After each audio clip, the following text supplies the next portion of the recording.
Friends, my self भावना और again मैं हाजिर हूँ साइकोलॉजी पार्ट 3 लेकर। What is psychology.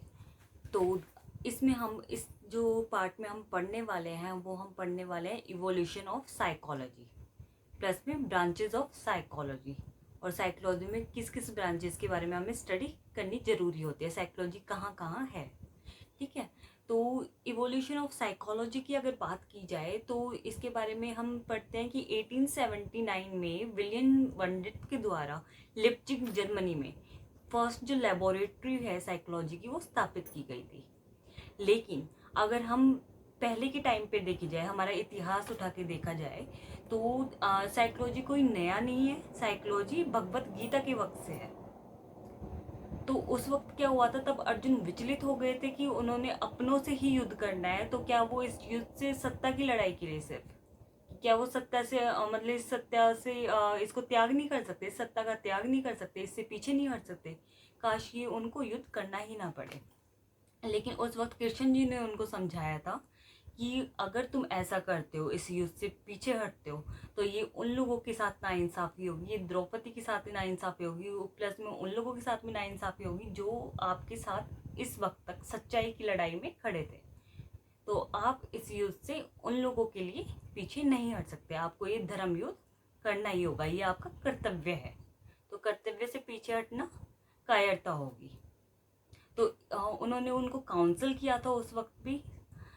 लेकिन उस वक्त क्या था, जो साइकोलॉजी जो नाम था वो उस वक्त नहीं था बस। तो काउंसलिंग उन्होंने उस वक्त भी की थी, जिससे अर्जुन ने फिर वो युद्ध, उनके मतलब जो पांडव और कौरव थे उन्होंने ये युद्ध लड़ा था। तो अर्जुन फिर इस युद्ध से पीछे नहीं हटे थे। ओके। तो ये भगवत गीता के वक्त से है। आप जैसे कि और क्लासेस में जाएंगे, ग्रेजुएशन के टाइम पे पढ़ेंगे भी कि ये मतलब कि इवोल्यूशन इसका मतलब बहुत पुराना है, भगवत गीता के वक्त का है। लेकिन जो हमारी बुक की बात की जाए अगर, तो इसमें क्या है कि 1879 में विलियम वंडित के द्वारा जो फर्स्ट लेबोरेटरी थी जर्मनी में, लिप्जिग लिप्जिग जर्मनी में एक जगह है, वहाँ पे फर्स्ट लेबोरेटरी साइकोलॉजी की स्थापित की गई थी। उसमें उन्होंने पढ़ा था कि कॉन्शियस माइंड और स्ट्रक्चर ऑफ माइंड के बारे में उन्होंने बात की थी। ओके। तो सेकंड जो है 1879 की कुछ टाइम बाद ही, मतलब बहुत जल्दी, जो एक साइकोलॉजी की लैबोरेटरी कैम्ब्रिज में भी अस्तित्व में आई। तो ये हुई थी विलियम जेम्स के द्वारा स्थापित। ओके। तो उन्होंने क्या किया था, उन्होंने फंक्शंस के बारे में बात की थी। जो साइकोलॉजी की ब्रांच है फंक्शनलिज्म, जिसमें हम फंक्शंस के बारे में बात करते हैं कि क्या क्या फंक्शंस होते हैं, इमोशंस, फीलिंग, थिंकिंग, तो उनके बारे में उन्होंने बात की थी। ओके। तो how behaviour function in making people deal with their environment. तो दिमाग क्या सोचता है तब वो एनवायरनमेंट के साथ इंटरेक्ट करता है, इसकी उन्होंने बात की थी। तो उसके बाद जो आए वो आए जॉन डेवी। जॉन डुई ने जो बात की थी वो माइंड और एनवायरनमेंट को साथ साथ लेके चले थे कि एनवायरनमेंट से रिएक्ट होने पर माइंड क्या क्या कैसे कैसे वर्क होता है, मतलब क्या क्या केमिकल्स उसमें जनरेट होते हैं, कैसे कैसे वो थिंक करता है, कैसे कैसे फील करता है, क्या फील करता है अगर वो एनवायरनमेंट के साथ रिएक्ट करता है। तो उसके बाद आए अर्लियर 20 सेंचुरी की बिल्कुल शुरुआत में गेस्टॉल्ट साइकोलॉजी आई थी।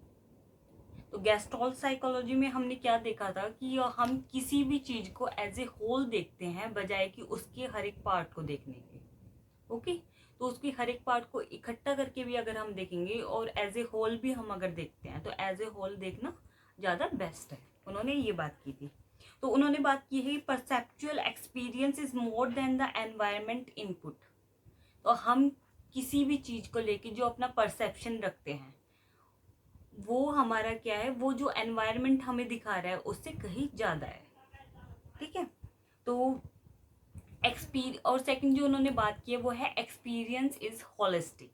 होलिस्टिक मीन्स कि हम किसी एक चीज़ को ना देखकर पूरी चीज़ को देखें। तो अगर हम एग्जाम्पल ले, तो अगर एक पेशेंट आता है आपके कि मेरे हाथ में चोट लगी है, तो हम उसके सिर्फ हाथ को नहीं देख रहे हैं, हम उसकी बाकी चीज़ों को भी देख रहे हैं कि और कहीं तो चोट नहीं लगी है। प्लस में हम ये देख रहे हैं कि यार ये स्ट्रेस में तो है, तो ये कि रिकवर कैसे करेगा। ठीक है, तो बहुत सारी चीज़ें देखते हैं। इवन आजकल भी क्या होता है, हॉस्पिटल्स में भी आपके ऑपरेशन के बाद, पोस्ट ऑपरेट करने के बाद भी, ऑपरेशन के बाद भी आपको काउंसल किया जाता है ताकि आप जल्दी से जल्दी रिकवर कर सको, कि आपको क्या करना चाहिए और क्या नहीं करना चाहिए, और उस स्ट्रेस से, जो तकलीफ से होता है ऑपरेशन के बाद, आप जल्दी से जल्दी कॉप अप कर पाओ, उससे रिकवर कर पाओ। ओके, नेक्स्ट जो है हमारा कि 1910 में जॉन वॉटसन के द्वारा बिहेवियरिज्म थ्योरी आई थी। ओके, तो उन्होंने बिहेवियर के बारे में मतलब कि जो था स्टडी करना स्टार्ट किया था। उन्होंने कहा था कि जो हमारा बिहेवियर है वो कैसे कैसे किसी भी स्टिमुलस के प्रति कैसे कैसे रिएक्ट करता है। ठीक है, तो बिहेवियरिज्म जो थ्योरी है उसकी पहली बात जॉन वॉटसन ने की थी। ओके, सो देन आया हमारा स्किनर, बी एफ स्किनर भी बहुत बड़े मतलब वैज्ञानिक रहे हैं। तो उसके बाद जॉन वॉटसन के बाद आए थे बी एफ स्किनर। उन्होंने बिहेवियरिज्म को डिफरेंट सिचुएशंस में स्टडी किया था, कि अलग अलग सिचुएशंस में हमारा जो बिहेवियर है वो कैसे कैसे होता है। ओके, तो उसके बाद हमारे आते हैं सिगमंड फ्रेड। ठीक है, इन्होंने बात की थी साइको एनालिसिस पे, कि अगर ब्रेन में कोई इंजरी हो जाती है तो उसका हमारे बिहेवियर पर क्या क्या रिएक्ट पड़ता है, कैसे वो रिएक्ट करता है हमारे बिहेवियर को। ओके, तो इन्होंने साइको एनालिसिस पे बात की थी कि और इन्होंने बात की थी कि जब हमारा अनकॉन्शियस माइंड होता है, ओके, तो हम उसको किसी भी डिसऑर्डर का जब हमें हो जाता है, हमारा अनकॉन्शियस माइंड कैसे कैसे वर्क कर रहा होता है और हम उसको कैसे ट्रीट कर सकते हैं, कैसे हेल्प कर सकते हैं। तो किसी भी पर्सन का जब हमारा माइंड ठीक से वर्क नहीं कर रहा होता है, किसी डिसऑर्डर में आ जाता है, कोई डिसऑर्डर हो जाता है किसी भी पर्सन को, तो उसको कैसे ट्रीट किया जाए, इसकी बात जो की थी वो की थी सिगमंड फ्रेड ने। देन आया कार्ल रोजर्स। ठीक है, कार्ल रोजर्स आए थे, फिर आए थे अब्राहम मैस्लो। इन्होंने बात की थी फ्री विल पे। ये कहते हैं कि जब भी कोई भी व्यक्ति आज़ाद है विचारों से और वो जो चाहे वो कर सकता है। ओके, तो ये अब्राहम मैस्लो ने जो उनकी थ्योरी थी, उन्होंने हायरार्की की थ्योरी भी दी थी, जिसकी बात हम पहले कर चुके हैं। ठीक है, उन्होंने नीड्स पे भी मतलब की बात की है। तो उसके बाद जो आती है हमारी आती है कॉग्निटिव पर्सपेक्टिव, कि वर्ड को कैसे कैसे समझा जाए। ठीक है, तो इसमें क्या इंक्लूड होता है कि thinking, understanding, perceiving, memorising, problem solving. तो कॉग्निटिव जो पर्सपेक्टिव आया था वो हमारा आया था अब्राहम मैस्लो के बाद। ओके, तो इसमें हमारा थिंकिंग आता है, सोचना, अंडरस्टैंडिंग समझना, परसीव करना, कुछ मेमोराइज करना, मतलब उसको याद रखना जो परसीव किया है, प्लस में किसी भी प्रॉब्लम को सॉल्व करना। हम किसी भी प्रॉब्लम को कैसे सॉल्व कर सकते हैं, अगर हमारे साथ पास्ट में कोई एक्सपीरियंस हुआ है और उस तरह से वो प्रॉब्लम सॉल्व हुई है, तो अगर हम किसी उलझन में, उसी टाइप की उलझन में अगर हम अगेन फंस जाते हैं, तो हम अपनी पिछली थ्योरी को याद करते हैं कि हमने ऐसे से किया था तो ये वर्क किया था, तो हम उसी थ्योरी को अगेन अप्लाई करते हैं। ओके, तो वो होती प्रॉब्लम सॉल्विंग। नेक्स्ट हमारा जो आता है कंस्ट्रक्टिविज्म। तो कंस्ट्रक्टिविज्म हमारा आया है कॉग्निटिव अप्रोच के बाद। तो कंस्ट्रक्टिविज्म हमें क्या कहता है कि हमारा जो माइंड है वो जो एक्सपीरियंस करता है वो धीरे धीरे उसके बल पर कंस्ट्रक्ट होता जाता है। मतलब हम कुछ कुछ नया नया सीखते जाते हैं और हमारे जो मतलब कि माइंड है वो ग्रो करता रहता है। हम कुछ ना कुछ नया एक्सपीरियंस करते हैं, उसके बल पे हमें कुछ ना कुछ लर्न होता है। ओके, हमारी नॉलेज गेन होती है। देन हमारी आई थी पियाजे की थ्योरी। तो पियाजे ने बात की है चाइल्ड डेवलपमेंट पे, कि एक चाइल्ड जो है वो कैसे कैसे डेवलप होता है, वो किस एज में क्या क्या सीखता है, कि अगर वो मतलब कि जैसे 0 to 6 मंथ क्या सीखता है, कितना बोलना सीखता है, 6 to 12 मंथ कितना बोलना सीखता है, उसके बारे में उन्होंने बात की है। ये थ्योरीज जो है वो हम आगे जाके और डिटेल में पढ़ने वाले हैं इनके बारे में। ओके, नेक्स्ट हमारे आए थे विगोत्स्की। ओके, विगोत्स्की ने बात की थी interaction of adult and children, कि जो बच्चे होते हैं उनका जो व्यवहार होता है वो कैसे मतलब कि सीखते हैं, वो सीखते हैं अपने एडल्ट से। तो एडल्ट जैसे जैसे इंटरेक्ट करते हैं लोगों के साथ, वो उनको देख के बच्चे सीखते हैं, ठीक है। तो विगोस्की ने बात की है कि एक बच्चा वही सीखता है जो वो अपने एनवायरनमेंट में होते हुए देखता है कि हमसे जो बड़े हैं वो कैसे बात कर रहे हैं, तो उसी तरह से वो सीखता है उनसे। ओके, तो ये तो बात होगी इवोल्यूशन ऑफ साइकोलॉजी के बारे में। तो मैं एक बार फिर से रिवाइज करवा देती हूँ इसके बारे में। इसमें क्या हुआ था कि 1879 में आई थी फर्स्ट, विलियम वंडेट के द्वारा लिप्जिग में स्थापित की गई थी फर्स्ट लेबोरेटरी। देन 1879 की तुरंत बाद ही कैम्ब्रिज में एक लेबोरेटरी स्थापित की गई थी विलियम जेम्स के द्वारा, जिन्होंने फंक्शनलिज्म पे बात की थी। नेक्स्ट हमारे आए थे जॉन डुई। ओके, तो उन्होंने माइंड और एनवायरनमेंट के बारे में बात की थी। नेक्स्ट उसके बाद हमारे आते हैं 1910 में जॉन वॉटसन आए थे, उन्होंने बिहेवियरिज्म थ्योरी पे बात की थी। देन हमारे स्किनर आए, उसके बाद हमारे सिगमंड फ्रेड आए, जिन्होंने साइको एनालिसिस के बारे में बात की। देन हमारे Karl Rogers and Abraham Maslow आए थे, जिन्होंने फ्री विल पे बात की थी, हाईलाइट की नीड पे बात की थी, और कॉग्निटिव पर्सपेक्टिव पे बात की थी। देन हमारी कंस्ट्रक्टिविज्म थ्योरी आई है। देन हमारे पियाजे की थ्योरी आई है चाइल्ड डेवलपमेंट की, और नेक्स्ट हमारी आई है विगोस्की की। ओके, तो और अब हम बात करते हैं development of psychology in India की। इंडिया में जो हमारी मतलब कि साइकोलॉजी की थ्योरी आई है वो कैसे आई है, मतलब साइकोलॉजी इंडिया में अस्तित्व में कैसे आई है, कैसे डेवलप हुई है।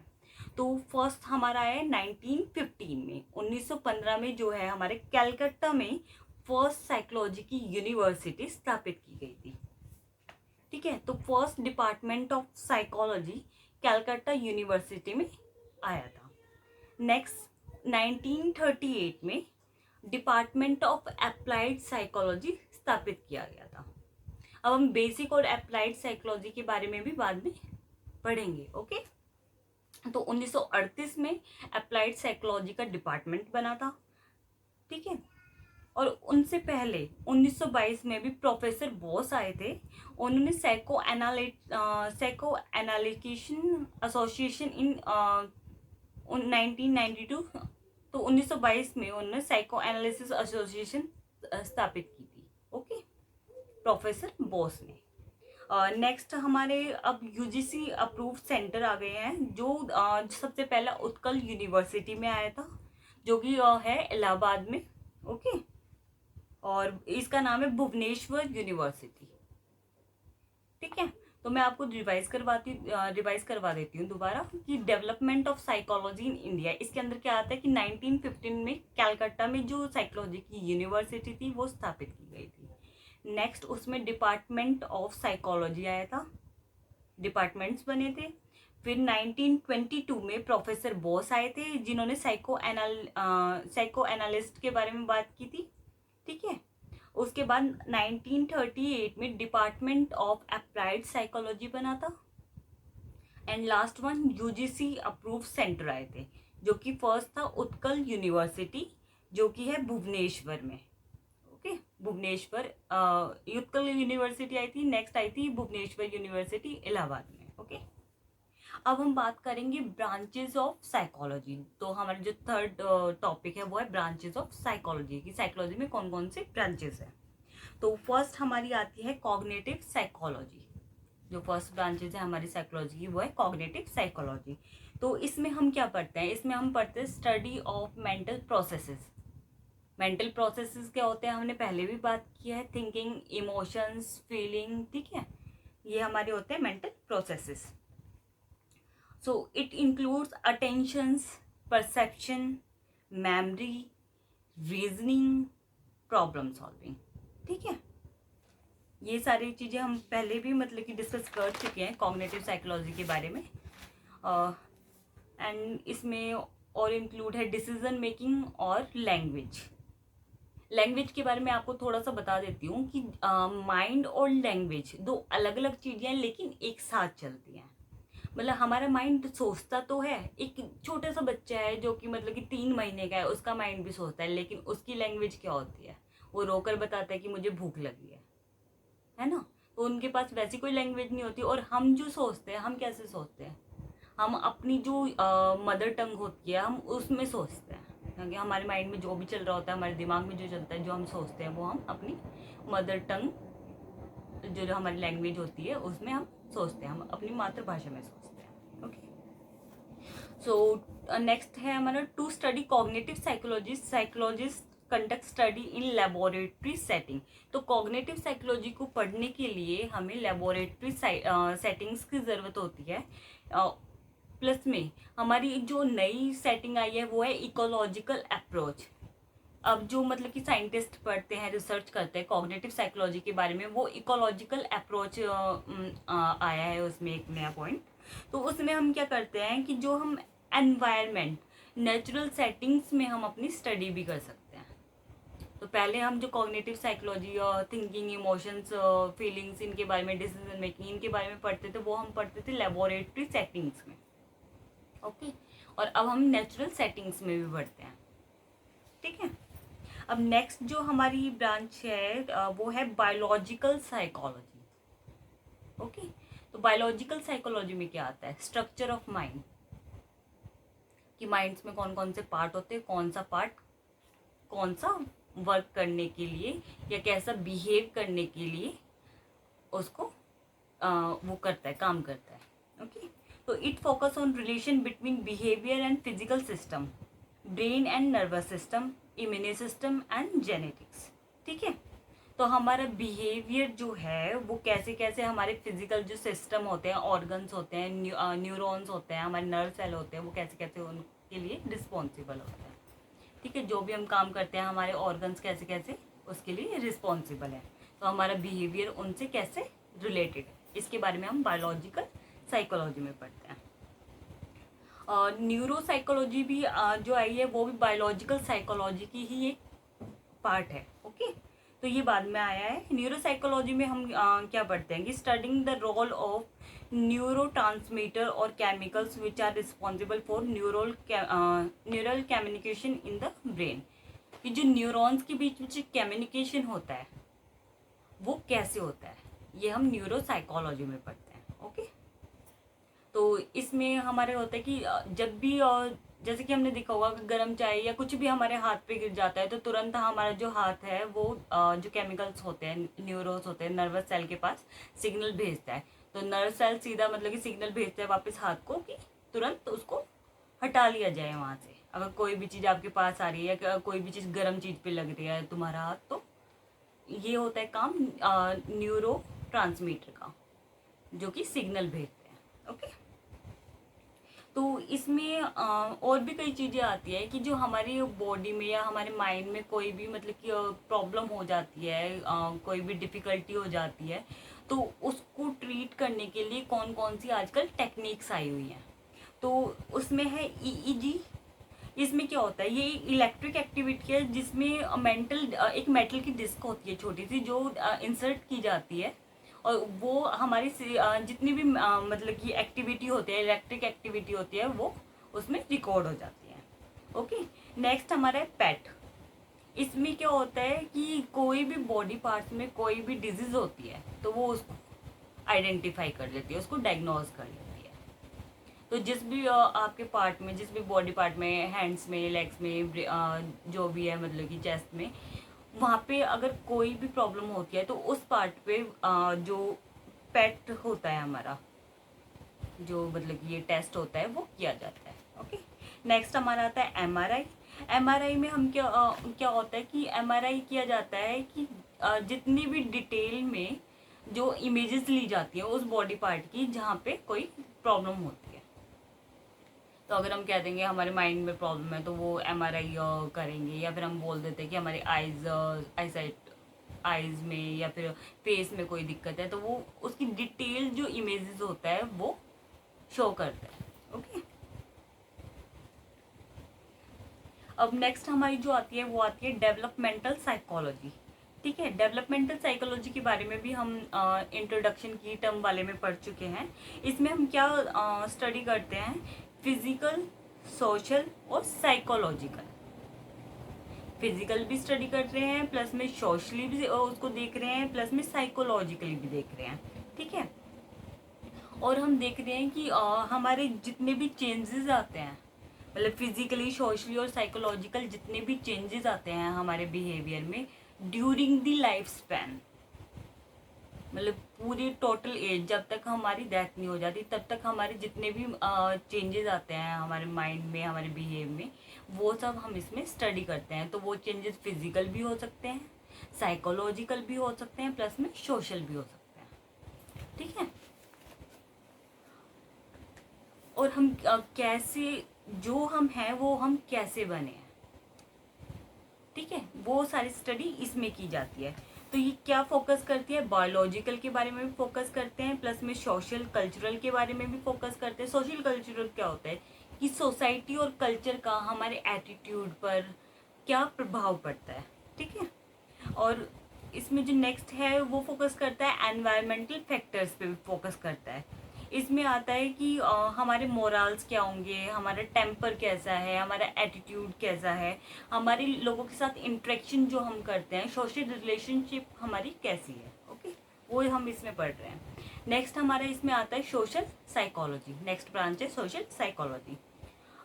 इसमें पढ़ता है कि इसमें हम स्टडी करते हैं कि एक बंदा है, एक ह्यूमन है, वो कैसे कैसे सोशली इंटरेक्ट कर रहा है, ठीक है, और उसका सोशल एनवायरनमेंट का उसकी मतलब पर्सनैलिटी पर, उस पर क्या प्रभाव पड़ रहा है, या फिर वो बाकी लोगों पर जिनके साथ वो इंटरेक्ट कर रहा है उन पर क्या क्या प्रभाव डाल रहा है, ठीक है, तो उसके बिहेवियर में क्या क्या चेंजेस आ रहे हैं।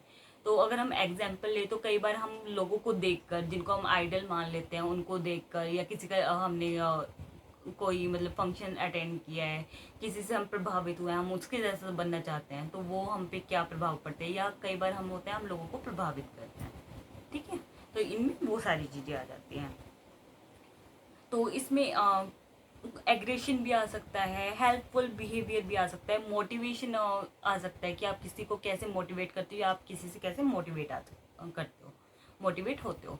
और इसके अंदर आ जाता है कि रिलेशनशिप्स बिटवीन ग्रुप्स भी आ जाती हैं, कि आप किसी भी क्लब के मेंबर हो, आप लोगों के साथ कैसे इंटरेक्ट कर रहे हो, या आपका बिहेवियर कैसा है, बाकी लोगों के साथ आपके रिलेशंस कैसे हैं, ओके।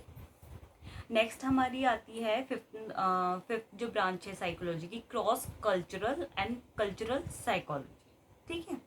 इसमें हमारा आता है कि रोल ऑफ कल्चर, कि हमारे कल्चर का क्या रोल है हमारे अस्तित्व में, हमारे मतलब बिहेवियर में, हमारी पर्सनैलिटी में क्या रोल होता है कल्चर का, ठीक है। तो हमारे जो थॉट्स होते हैं, हमारे इमोशंस होते हैं, वो कहीं ना कहीं हमारे जो कल्चर से आते हैं। आपने देखा होगा जो साउथ का कल्चर होता है और जो नॉर्थ का कल्चर होता है उसमें कहीं ना कहीं डिफरेंसेस होते हैं, या फिर जो ट्रेडिशनल कल्चर है और मॉडर्न कल्चर है उसमें कितने डिफरेंसेस हैं। ट्रेडिशनल कल्चर हमें कहता है कि सुबह उठ के हमें पूजा करनी चाहिए, नहाना चाहिए, उसके बाद खाना वगैरह खाना चाहिए, हम उसको फॉलो भी करते हैं। जो ट्रेडिशनल कल्चर को मानते हैं वो लोग फॉलो भी करते हैं, पुराने लोग तो वो उसको फॉलो भी किया करते थे। लेकिन जैसे जैसे हम मतलब कि वेस्ट का कल्चर अपनाते जा रहे हैं, मॉडर्न कल्चर अपनाते जा रहे हैं, उसमें हम क्या करते हैं, हम लेट तक सोते रहते हैं, लेट तक उठते हैं, और नहाना भी मतलब 11-12, फिर मतलब बिना नहाए खाना भी खा रहे हैं, बहुत सारी चीज़ें होती हैं, और भगवान को मानते ही नहीं है, नास्तिक होते चले जा रहे हैं, ठीक है। तो मॉडर्न और ट्रेडिशनल कल्चर में भी अंतर है, ईस्ट और वेस्ट के कल्चर में अंतर है, नॉर्थ और साउथ में भी अंतर है, ठीक है, बहुत सारी चीज़ें होती हैं। तो ये सारा हम स्टडी करते हैं कल्चरल साइकोलॉजी में। नेक्स्ट हमारी आती है एनवायरमेंटल साइकोलॉजी। एनवायरमेंटल साइकोलॉजी में हम पढ़ते हैं कि ह्यूमिडिटी का, टेम्परेचर का, या फिर नेचुरल डिज़ास्टर होती है उनका हमारे बिहेवियर पर क्या फ़र्क पड़ता है, हमारे इमोशनली हम क्या क्या सोचने पर उसको मजबूर हो जाते हैं, वो सब देख के, वो सारी चीज़ें। अब मान लो कि मैं हूँ, अगर मैं मतलब कि धूप में जा रही हूँ, ह्यूमिडिटी बहुत है, गर्मी बहुत है, कोई भी काम कर रही हूँ, तो जब मैं वापस घर आऊँगी तो मैं उससे स्ट्रेस हो जाऊँगी या परेशान हो जाऊँगी। तो उसमें हम कैसे रिएक्ट करते हैं, हम काफ़ी नेगेटिव वे में रिएक्ट करते हैं, हमारे एग्रेसिव वे में रिएक्ट करते हैं वापस आके, ठीक है। तो एनवायरमेंटल जो फैक्टर्स हैं उनका भी हमारी पर्सनैलिटी पर बहुत ही नेगेटिव प्लस में पॉजिटिव दोनों तरह के प्रभाव पड़ते हैं।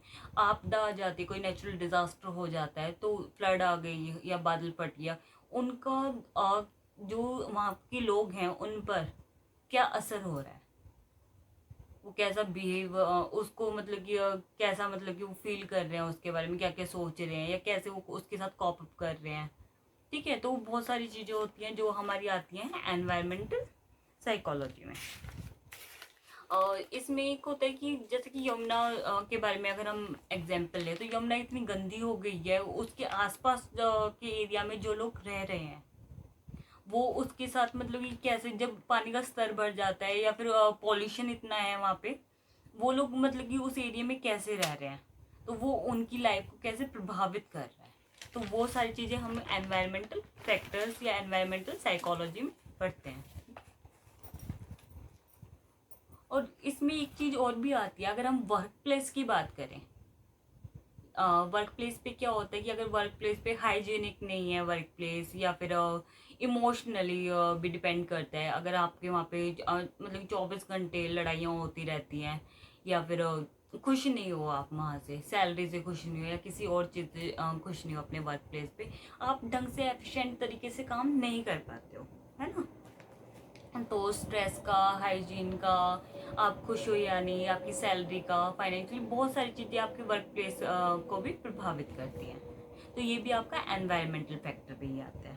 ओके, और नेक्स्ट हमारी आती है हेल्थ साइकोलॉजी। जो 7th ब्रांच है साइकोलॉजी की, वो है हेल्थ साइकोलॉजी।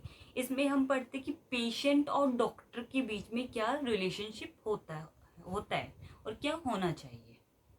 ठीक है, तो एक डॉक्टर को हमेशा पेशेंट के साथ फ्रैंक होना चाहिए, उसको डराना नहीं चाहिए। अगर वो उसको अपने पेशेंट को डरा देगा, उससे रूडली बात करेगा, आपने ऐसा क्यों किया, आप ऐसे बीमार कैसे हो गए, वो उसके पास अगली बार जाने से भी डरेगा। तो वो अगर वो कितना ही बीमार हो जाएगा, वो अगली बार उसके पास जाएगा नहीं। ठीक है, तो पेशेंट और डॉक्टर की कैसी रिलेशनशिप होनी चाहिए, वो उसके बारे में हम इसमें हेल्थ साइकोलॉजी में बात करते हैं। प्लस में हम बात करते हैं कि स्ट्रेस और एंजाइटी जो होती है पेशेंट की, वो उसको कैसे मतलब कि डील कर रहा है उसके साथ, और उसका ट्रीटमेंट कैसा चल रहा है। ठीक है, तो जो बीमारी है उसका ट्रीटमेंट कैसा चल रहा है, कोई भी डिसऑर्डर हो जाता है उसका ट्रीटमेंट कैसा चल रहा है, वो हम सारी चीज़ें बात करते हैं हेल्थ साइकोलॉजी में। ओके, नेक्स्ट हमारी आती है 8th ब्रांच, क्लिनिकल और काउंसलिंग साइकोलॉजी। ठीक है, तो इसमें हम क्या स्टडी करते हैं, इसमें हम पढ़ते हैं कि कोई भी अगर हम स्ट्रेस में है तो उसका कॉज क्या है, उसका मतलब कि उसका मेन जो कॉज है कि हम किस कारण से हम स्ट्रेस में हैं, और उसका ट्रीटमेंट क्या किया जा सकता है। तो अगर छोटा मोटा है मतलब कि ऐसी उलझन है जिसको हम सॉल्व करना चाहते हैं, कोई ऐसी चैलेंजिंग हमारे सामने कंडीशन आ जाती है, तो काउंसलिंग के पास जाते हैं। कोई भी काउंसलर के पास हम जाएंगे, उनसे अपनी काउंसलिंग कराएंगे, वो हमें गाइड करेंगे।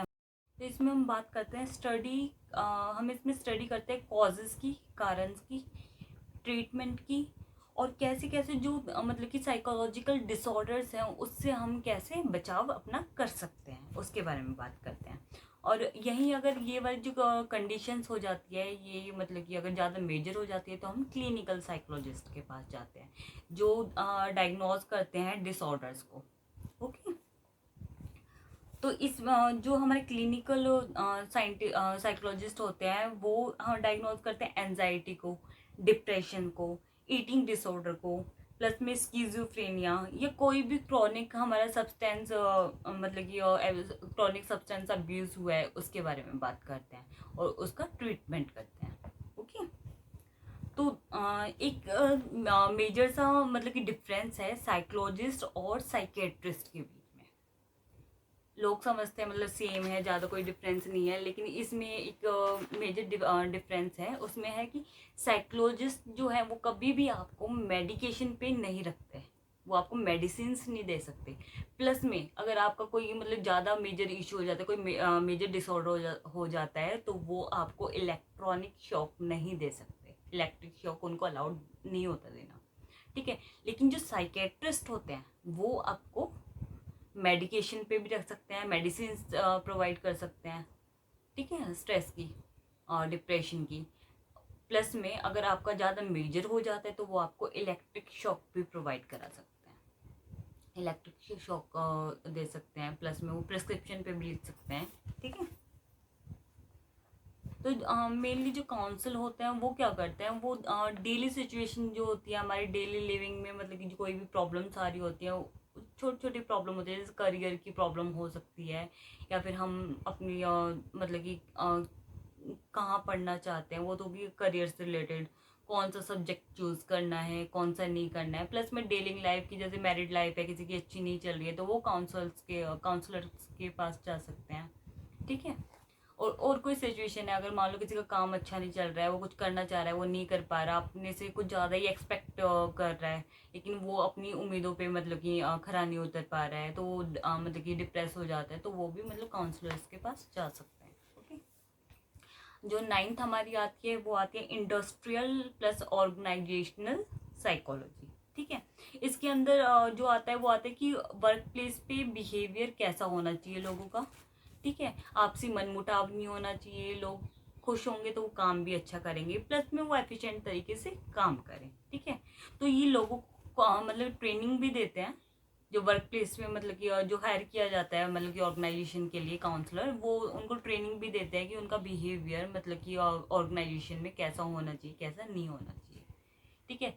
एक सुपरवाइजर को भी हमेशा पोलाइट होना चाहिए, एक जो वर्कर है उसको भी अपना काम एफिशिएंसी से करना चाहिए। ऐसा नहीं है कि वो बातें कर रहा है, वो अपना काम कम कर रहा है, काम नहीं कर रहा है, और सुपरवाइजर उसको मतलब चिल्ला रहा है, ऐसा भी नहीं होना चाहिए। ठीक है। तो जो और प्लस में ये काम करते हैं कि कम्युनिकेशन जो गैप होता है सुपरवाइजर और वर्कर्स के बीच में, मैनेजर्स और एम्प्लॉयज़ के बीच में, उसको भी ख़त्म करने का काम करते हैं।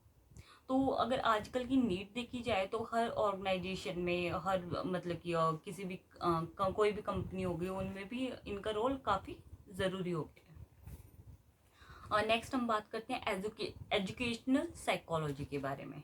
इसमें हम पढ़ते हैं कि जो भी इश्यूज होते हैं स्टूडेंट से रिलेटेड। ठीक है। तो जैसे एजुकेशन से रिलेटेड कोई इशू है, कोई स्टूडेंट है जिनको मतलब कि प्रॉब्लम आ रही है स्टडी करने में, लर्न करने में, उसके बारे में भी हम इसमें पढ़ते हैं। ठीक है। तो इसमें हमारे क्या आ जाता है, स्कूल साइकोलॉजी आ जाती है, इसके अंदर ही एक ब्रांच होती है जो इसी का पार्ट है, एजुकेशनल साइकोलॉजी का पार्ट ही है स्कूल साइकोलॉजी। इसमें हमारे प्रोग्राम्स होते हैं जैसे कि जो इम्प्रूव कर सके इंटेलेक्चुअल लेवल, सोशल लेवल और इमोशनल डेवलपमेंट बच्चों के। ठीक है। तो बच्चों की जो इमोशनली उनकी नीड है उनको पूरा करने के लिए उनका इंटेलेक्चुअल लेवल कैसे इम्प्रूव हो सकता है, सोशली वो कैसे इंटरेक्ट कर सकते हैं। कई बच्चे होते हैं वो शाई होते हैं, वो हर एक किसी से मतलब कि इंटरेक्ट नहीं करना पसंद करते, बच्चों के बीच में भी वो घुल मिल नहीं पाते हैं, तो वो सारी चीज़ें इसमें आ जाती हैं। उन बच्चों को ये लोग मतलब कि उसको काउंसल करते हैं। ठीक है।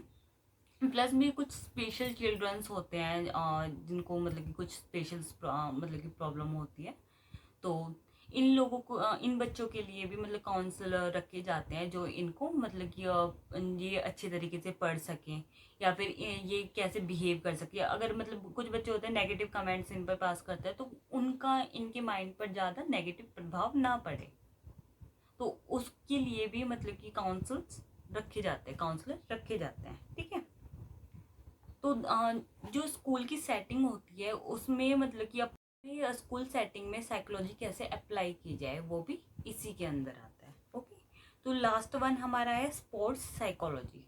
स्पोर्ट्स साइकोलॉजी में आता है कि प्लेयर्स को कैसे मोटिवेट किया जाए ताकि वो अच्छे से अच्छा परफॉर्म कर पाए। ठीक है। तो उनकी परफॉर्मेंस को एनहेंस करने के लिए किया जाता है, जो स्पोर्ट्स साइकोलॉजी होती है वो डिज़ाइन की गई है।